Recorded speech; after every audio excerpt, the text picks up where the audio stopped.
Welcome back, guys. I am super excited today to bring you a new video over AP Chemistry. This is video 6-1, and we are going to be talking about the basics of thermodynamics. We're going to be focusing on heat, entropy, heats of formation, energy change, enthalpy. It's going to be a really good time. So, get excited. I know that it's been a nice little break here. We've had an opportunity to just kind of take some time and think a little bit more about how chemistry has impacted all of our lives. I know that that's what I did over break. That and watching lots of cricket. If you haven't seen cricket before, highly suggest it. KFC Big Bash League in Australia is going on right now. Good time. Let's go Perth Scorchers. Any Perth Scorcher fans out there, make sure you like and subscribe, leave a comment down below. But on that note, let's go ahead and get started. So we have quite a few actually, student learning objectives that we are going to focus on today. Today, your students or you will be able to explain basic thermodynamic principles, understand the concept of enthalpy and how heat is transferred from system to surroundings. You should also be able to use reaction diagrams to indicate changes in enthalpy and differentiate between endothermic and exothermic chemical reactions, as well as being able to explain thermal equilibrium. So we have a lot of new terminology that we are going to focus on today. Speaking of terminology, I want to bring in our new sponsor, Big K Diet Cola. That's right, when you're talking about enthalpy, reach for a Big K Diet Cola. It's highly endothermic. I know that's not really what that means, but you get the idea here. So let's just crack one open here.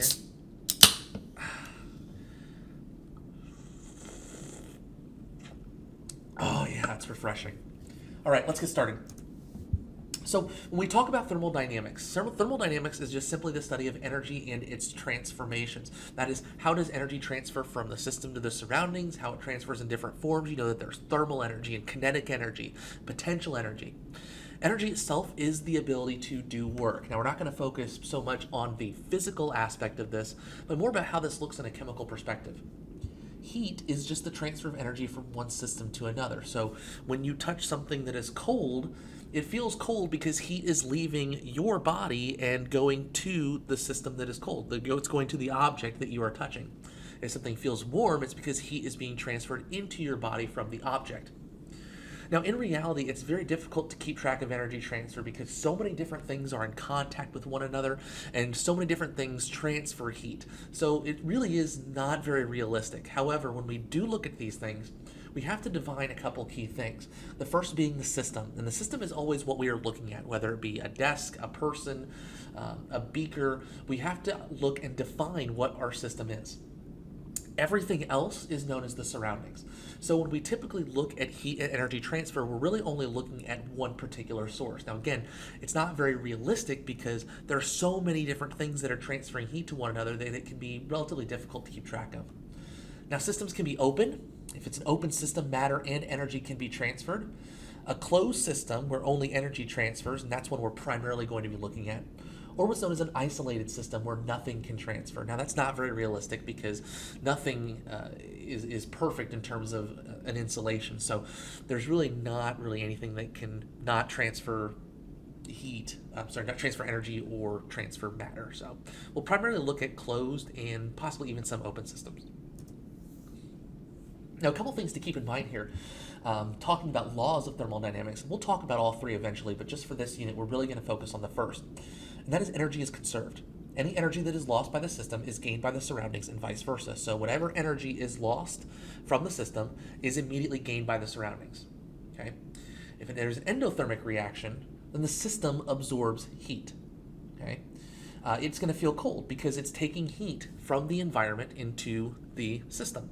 It's taking in heat from the surroundings into the system itself. That's why when you touch it, it feels cold.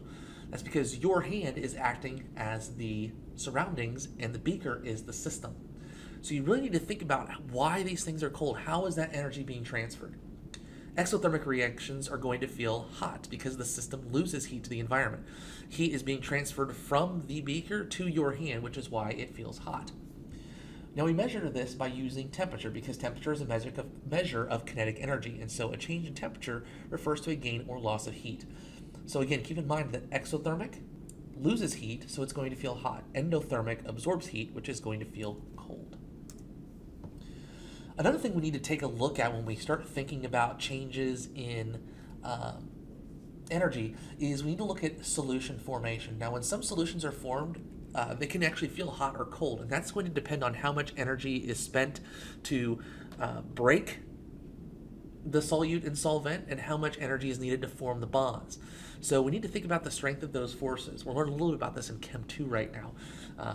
But when we form a solution, there are three key energies that are involved. The energy that's needed to separate the particles of solute. So if you think about it, there's energy that's required to break the bonds in the solute itself if we're looking at table salt. There's energy that's required to break the bonds of sodium and chlorine.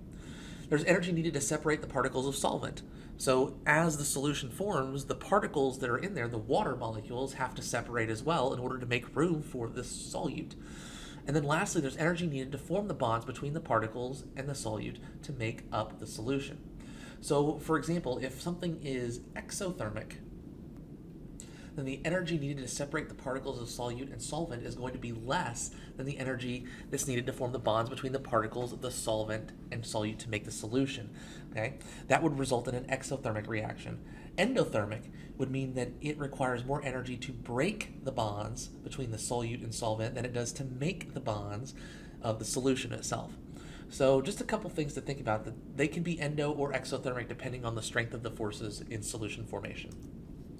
Now, a key term that you've probably already seen in this video and things that we'll talk about quite a bit is enthalpy. And enthalpy is the total heat content for the system. This is typically denoted by the letter H. So when we talk about delta H, it refers to a change in enthalpy. When delta H is positive, the reaction is endothermic, meaning that it absorbs heat from the environment. When delta H is negative, then the reaction is exothermic. That means that we're getting rid of more energy than we have taken in. So that's kind of key to keep in mind here, is that if delta H is positive, it's endothermic, and if delta H is negative, it is exothermic. Energy diagrams really help us understand endothermic and exothermic reactions in regards to a change in H. So if we take a look at the bottom left-hand corner here, we have energy, rate of reaction, and you notice that the products are higher than the reaction. Well, if we take a look at delta H there in blue, delta H is a positive value, meaning that it gains. So as a result, that is an endothermic reaction. The products have more heat than the reactants, or have more energy than the reactants. If we look at the opposite, delta H is negative. Delta H is negative, so therefore the reactants lose energy when they become products, and therefore the reaction is going to be exothermic. So it really helps to put these into diagrams. Make sure you understand the difference also between delta H and the activation energy. Remember that activation energy is the amount of energy to get to the hump.